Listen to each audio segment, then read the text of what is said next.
C'est je vais faire cette vidéo aujourd'hui parce que j'ai regardé une vidéo sur YouTube qui m'a complètement ouvert la tête. Et je trouve que c'est un dialogue qu'on doit avoir parce que c'est un dialogue qui est important. C'est un peu ce que je veux dire. Dans beaucoup de cas de figure, les mecs qui viennent parler sur YouTube, tu vois, parce que je veux dire, c'est pas trop mes délires. Mais en même temps, tu vois, c'est un outil moderne, patati, patata, tu sais ce que je veux dire, il faut que le truc il évolue. Il faut que les débats ils évoluent, il faut que les conversations ils évoluent, il faut que les mecs arrêtent tu sais ce que je veux dire, nous raconter leur life avec leur foutaise à deux balles là. Ça devient un peu chiant. Alors la vidéo qui m'a interloqué, si on peut dire ça comme ça, c'est la vidéo de deux coms et une meuf.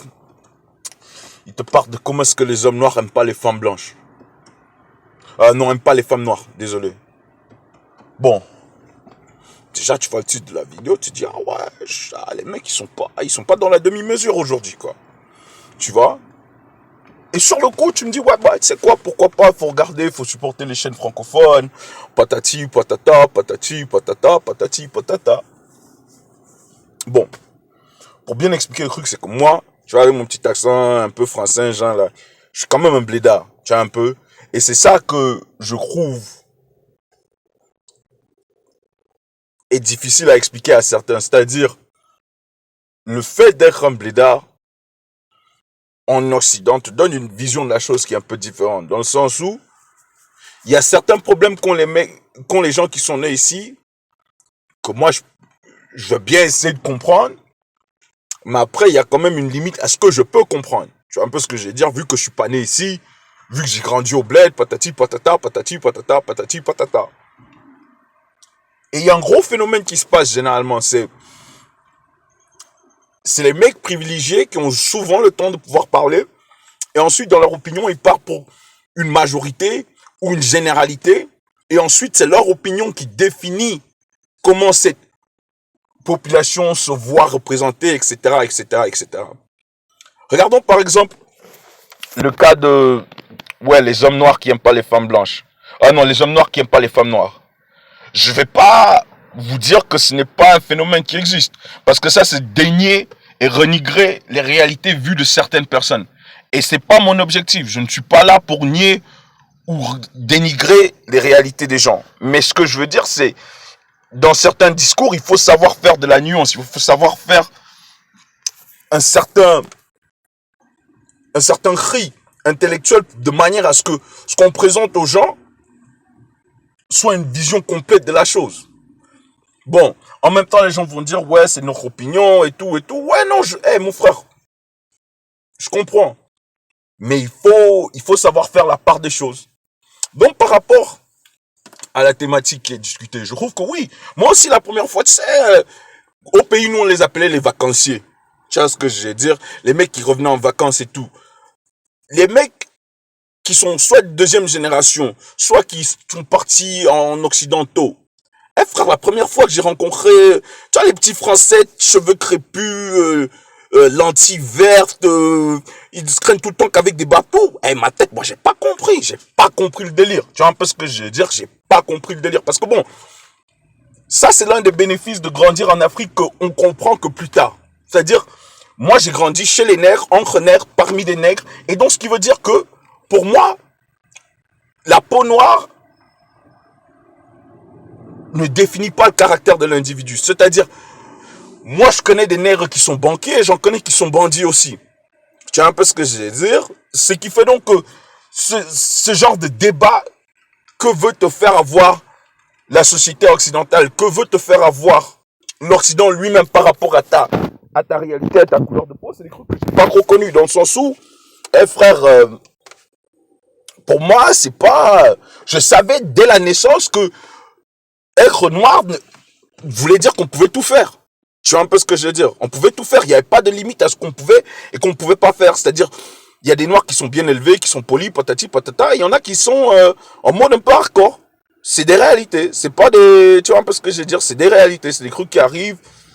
C'est des trucs que... Tu vois ce que je veux dire? Qui arrivent pour de vrai. Et donc, par rapport à cela, c'est pas un sujet choquant pour moi. Mais, dans beaucoup de nègres de France, c'est un contexte différent. C'est des réalités qui vivent l'impression de ne pas se faire sentir représenté par la société qui est la sienne peut avoir des effets marquants et troublants. On peut pas le nier, on peut pas s'asseoir là et faire ouais, genre style, les mecs ils exagèrent, c'est des problèmes d'occidentaux, patati patata. Non, notre perception, notre réalité devient notre réalité. On peut pas le nier, on peut pas s'asseoir là faire genre style. Mais je trouve que quand même, il faut amener de l'eau à son vin. Donc je vais dire ça au final. Parce que bon, je dois quand même essayer de vivre ma life et tout. C'est pas pour juger les gens.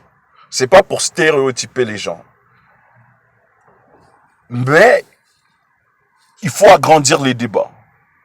Et si on veut pas les agrandir, il faut spécifier les débats.